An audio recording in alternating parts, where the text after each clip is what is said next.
Hello, leader. Are you considering promoting someone into a leadership role? Are you concerned that the rest of the team might not like them and therefore won't want to take direction from them? You know, it's a common worry in small business because the teams are typically smaller and you don't have acres of workplace space for leaders to hide in. No, in the world of small business, leaders are front and center. And yet the need for them to be competent in their roles is just as important as in any massive corporate organization. So today, let's talk about whether being liked matters when you're in a leadership role. Welcome to the Stacking Your Team podcast. I'm your host, Shelli Warren. I've worked with so many business owners over the years, and they all have the same secret to spill when we first meet. They have team troubles. Yes, it's a secret they've been keeping for a long while because most of their peers and family don't believe them. You see, from the outside, everything looks fabulous. They've built a wonderful reputation, a strong following of delighted clients and customers. They've created a brand that resonates with people, and the proof is in their revenues. But the truth is, they're struggling to lead people. And they've pretty much been around the block and back with team turnover. They admit that they're proud of the small business they've built, and yet at the same time, they're so tired of trying to grow without an agile team who are happy to work alongside them. They know that they need a team, but not just any team. And just like you, they're ready to learn how to lead in such a way that fits their perspective as a woman who owns a business, runs a second shift on the home front, and wants to create a legacy for their family and community for years to come. So let's hold hands and jump in together with today's episode. Hello and welcome back to the podcast. Today, I have a quick episode for you to help shed some light on the question that comes up a lot inside the Leadership Lab. How important is likability for your new team leader? But before we get into that, I have a heads up for you. For those of you who live near me, I'm heading back to my mansion to host a one-day mastermind, and I can't wait. November 22nd is the day, and it's going to be a memorable one. I used to host so many events at that lovely property, so it's going to feel like coming home again, being there and welcoming women who lead to come on in. Now, some of you might be thinking, oh, that sounds amazing, but that day is booked already. Like, I've got some clients that day, or I've got a personal appointment that day. Okay, I hear you. But how many times are you going to wish you could attend a full day of in-person coaching with me and some other incredible women who are also building fabulous businesses, but you're putting other people first, so you don't attend? And then you are resentful about it all day because you'd rather be with me at the mansion. So clear your calendar, get in the car, and come and join me. You won't regret it. You can get all the details in the episode description or just pop over to the website at stackingyourteam.com/masterminds. All right, let's get into today's episode by starting with this familiar fact that'll have you noodle on for a minute. The team that got you here may not be the team that will get you there. Okay, let's talk about likability and leadership. So you've got someone you're thinking about promoting, but you're wondering if people like them or not. First of all, I understand why this is a concern for you. Here are a few scenarios where it can feel super important to have your leadership team members be well liked in your small business. First one is that, if you're wanting to step out of your daily operations and focus more on business development, which, by the way, that's what most of the people who join the Leadership Lab are wanting my help with. Well, you need leaders who can run the daily activities working alongside your extended team cohesively. So sure, you want your team to like those individuals that you have put into a leadership role.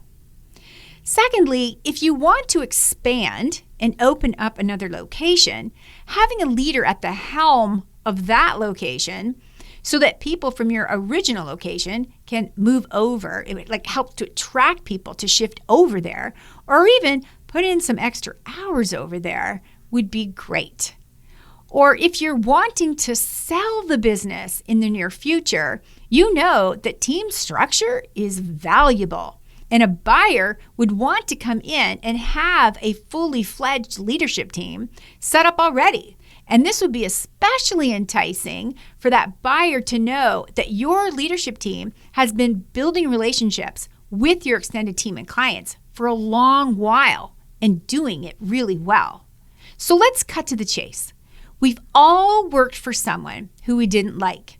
And if you're like most people who decided to become an entrepreneur, you declared that you wouldn't be that kind of leader that people disliked or even despised, depending on your employment history.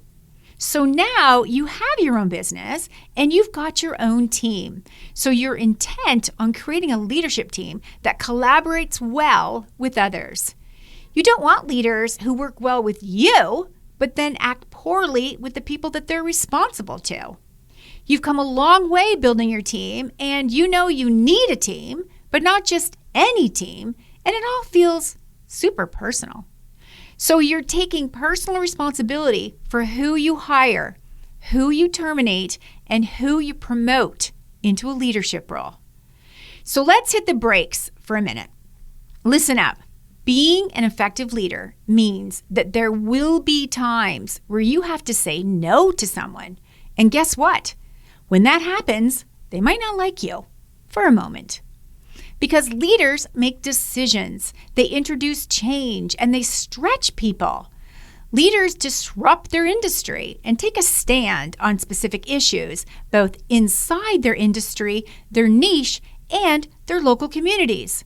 So leaders take action, and sometimes that action is not embraced by everyone, and that's perfectly okay.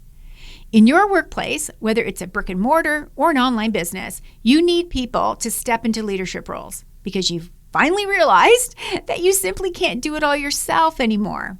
So it's imperative that you nurture people and then select some of them to step up into a leadership role. You're looking for people who are developing into people who are seen as approachable, friendly, and competent. But what about this?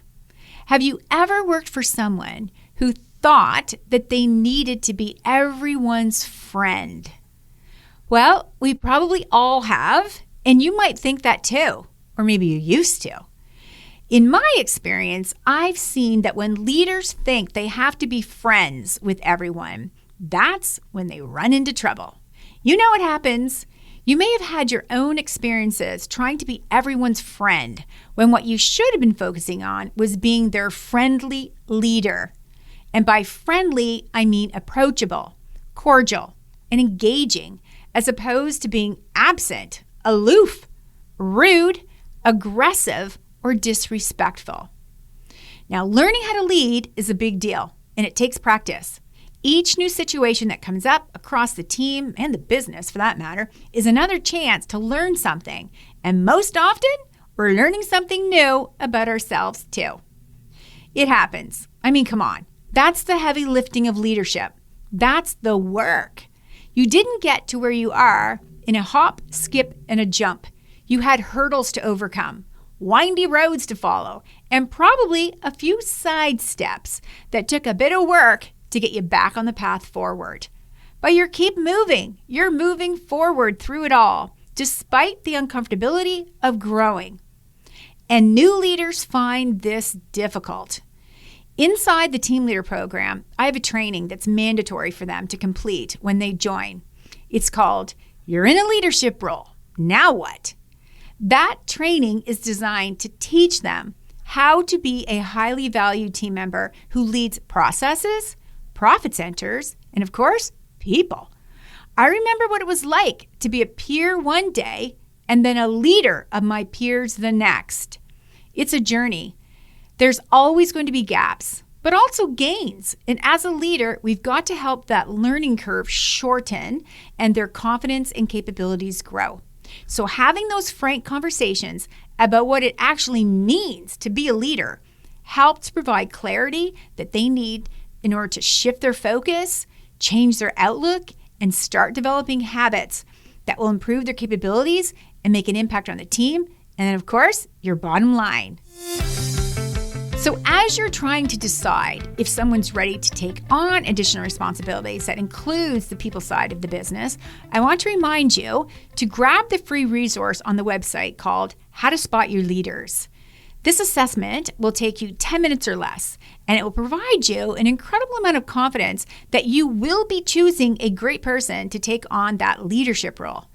I did an episode on the assessment too, so zip back into your podcast feed, or you can even pop over to the YouTube channel. It's number 276. And to download your free assessment, you can go to stackingyourteam.com/resources. Now, you'll see on the Spot Your Leader assessment that there's a question that you'll answer about your potential candidate, that you'll gauge their potential to be a new leader in your business. It asks you, are they trusted and respected by their peers? Boom. Being trusted and respected is very different from being liked. Can you feel the difference? Would you want to have a leadership team full of people who are liked but not respected? Liked but not trusted? No, I think not. As the CEO of your business, your goal is to be trusted and respected by everyone on your team. You know the impact of those core values, not only for your team, but for your clients and your customers too. It is okay that there will be times when someone might not like you. It's a fact. It's going to happen, especially as they come to assess the outcome of a decision that you've made and that also impacts them in such a way that they're just not happy about. Or as they come to realize that the feedback that you just shared with them, even though it was well-intended, well thought out, and it was meant to help them overcome the challenge and move forward in a better place, well, they might not like it at first. And as adults in the workplace, being disliked is desirable, but it should never be the sole driver for the actions we take as leaders, as adults, out there in the world of work. Because we've all seen it and felt it when favoritism is the driving force behind the decisions that leaders make. We've seen it and felt the damage that cliques can create and the mistreatment and the isolation that are outcomes for preferential treatment for a specific person or a group of people. And in recent years, we've all learned that in the workplace, diversity is a requirement, but inclusion is a choice. And being a leader who's developing into a person who can demonstrate empathy for others while supporting their team to become more agile and capable through making those big decisions at work is really the work of a leader. The work of a leader. They get paid to do these things, and it takes courage and great communication skills. So let's stop worrying so much about whether your newest team member is well liked and lean more into helping them be trusted and respected by teaching them how to interact and support the people that they're responsible to.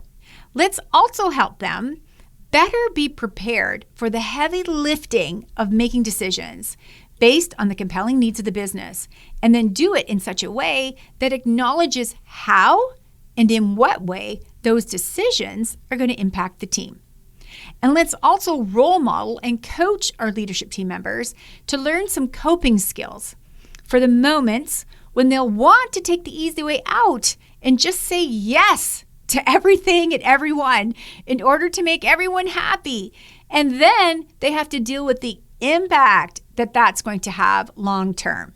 Now, it's not like every decision that leaders make are going to disrupt the harmony of your team. No, often when we take the time to gain insight from the people who do the work because they know the most about the work, It can greatly improve the accountability and the acceptance of a new strategy or a new policy or a new goal.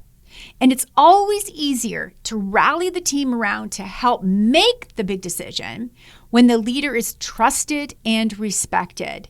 And it's those traits, trust and respect, that over time and through consistency lead people to view their leaders as people they actually like. So as we close out today's episode, here's a few steps to take action on what you just learned here today on the podcast. Number 1, get on over to that website and grab your Spot the Leader assessment. And while you're there, check out the other resources we have for you designed to help accelerate your leadership capabilities. I've also included the accompanying episode for that Spot the Leader assessment in today's episode description for you. Number 2, think about how often, while you were listening to this episode, that it kicked up some memories for you, or even some current thoughts and beliefs that you have about how much emphasis you're putting on yourself and your leadership team to be well liked. And then number 3, consider sharing this episode with your leadership team and then having a discussion about it at a team meeting. Support them by listening to their reaction to it and how they're sharing their own experiences, trying to grow their level of trust and respectability the team has for them and that they have for the team. You know, leadership can be exciting, challenging, and lonely at times. So don't go it alone. Let me help you create the team and the leadership structure that you've been craving. So until next time, remember, if you have a dream, you need a team. So let's get stacking yours today.